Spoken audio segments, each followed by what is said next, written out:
بسم اللہ الرحمن الرحیم۔ حضرت خضر علیہ السلام کے 3 سوالوں کا جواب دینا۔ ابو جعفر محمد بن جریر طبری نے اپنی اسناد سے امام محمد تقی علیہ السلام سے روایت کی۔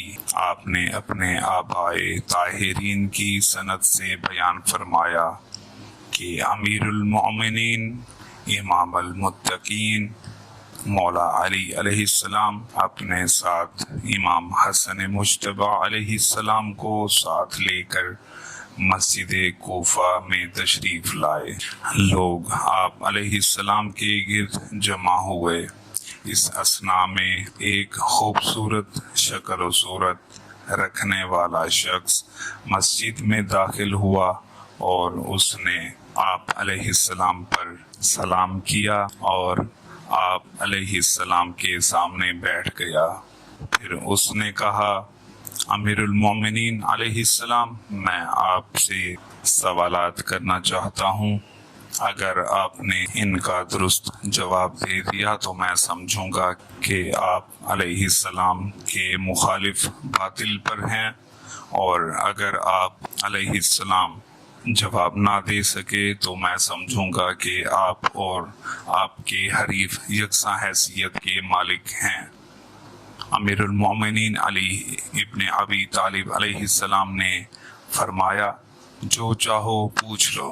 اس نے کہا، میرا پہلا سوال یہ ہے کہ نیند کے وقت انسان کی روح کہاں چلی جاتی ہے، اور میرا دوسرا سوال یہ ہے کہ آدمی بھولتا کیسے ہے اور بھولی ہوئی چیز یاد کیسے آتی ہے، اور میرا تیسرا اور آخری سوال یہ ہے کہ بعض انسان اپنے چچاؤں اور ماموں کے مشابہ کیوں ہوتے ہیں۔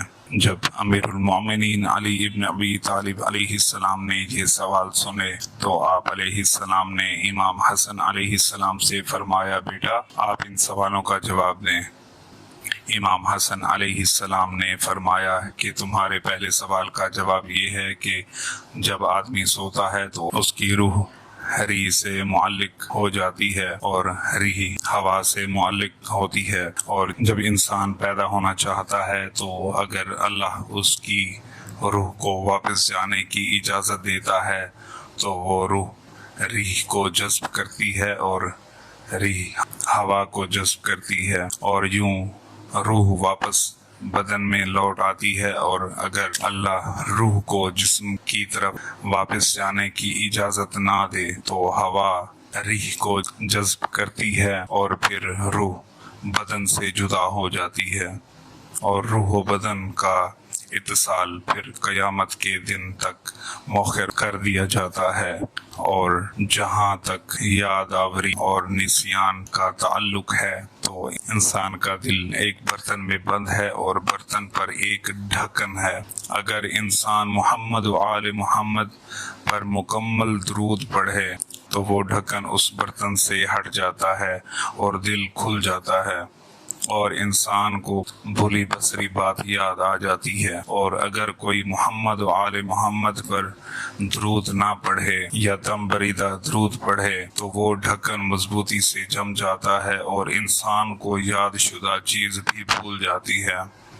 اور تمہارے تیسرے سوال کا جواب یہ ہے کہ جب کوئی شوہر اپنی بیوی سے مکمل اطمینان و سکون کی حالت میں جمع کرتا ہے اور نطفہ رحم میں منتقل کرتا ہے تو اس سے پیدا ہونے والا بچہ باپ یا ماں کے مشابہ ہوتا ہے، اور اگر کوئی شخص بے سکونی کی حالت میں جمع کرے تو اس کے اضطراب کا اثر اس کے نطفے پر بھی پڑتا ہے، اور کبھی چچاؤں کی رگ پر جا پڑتا ہے۔ اسی لیے اس نطفے سے جنم لینے والا بچہ کبھی ماماؤں کے مشابہ ہوتا ہے۔ اس شخص نے جیسے ہی امام حسن علیہ السلام کا جواب سنا تو اس نے کہا، میں گواہی دیتا ہوں کہ اللہ کے علاوہ کوئی عبادت کے لائق نہیں، اور میں ہمیشہ سے ہی گواہی دیتا ہوں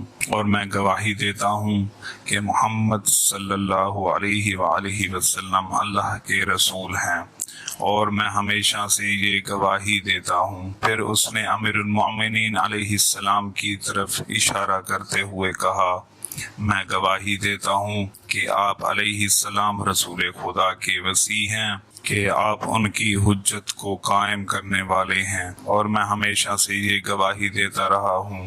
پھر اس نے امام حسن علیہ السلام کی طرف اشارہ کر کے کہا کہ میں گواہی دیتا ہوں کہ آپ کا یہ فرزند آپ کی حجت کو قائم کرنے والا ہے، اور میں گواہی دیتا ہوں کہ حسین علیہ السلام سے لے کر مہدی علیہ السلام تک سب کے سب برحق امام اور حجت خدا کو قائم کرنے والے ہیں۔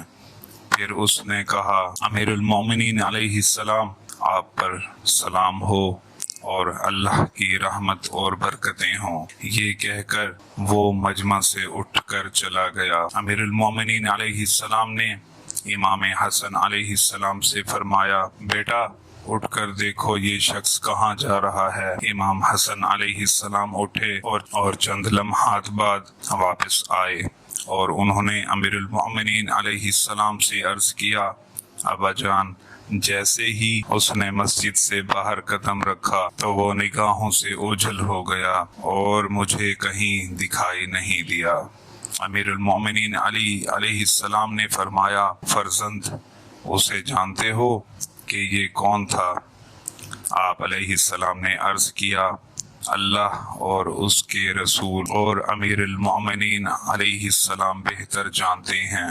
آپ علیہ السلام نے فرمایا، وہ خضر علیہ السلام تھے۔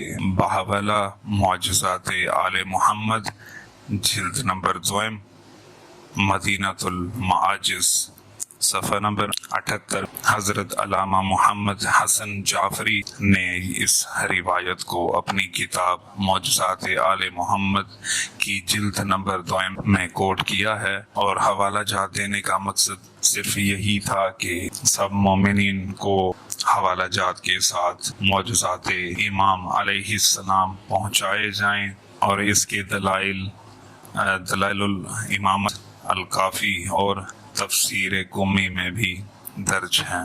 آپ لوگ خود بھی اس کو سرچ کر سکتے ہیں، اور سب دیکھنے والوں سے گزارش ہے کہ چینل کو سبسکرائب کر کے بیل آئیکن کو ضرور پریس کریں تاکہ ایسی مزید ویڈیوز آپ تک ہمیشہ پہنچتی رہیں۔ بہت شکریہ تمام مومنین کا۔ اللہ حافظ۔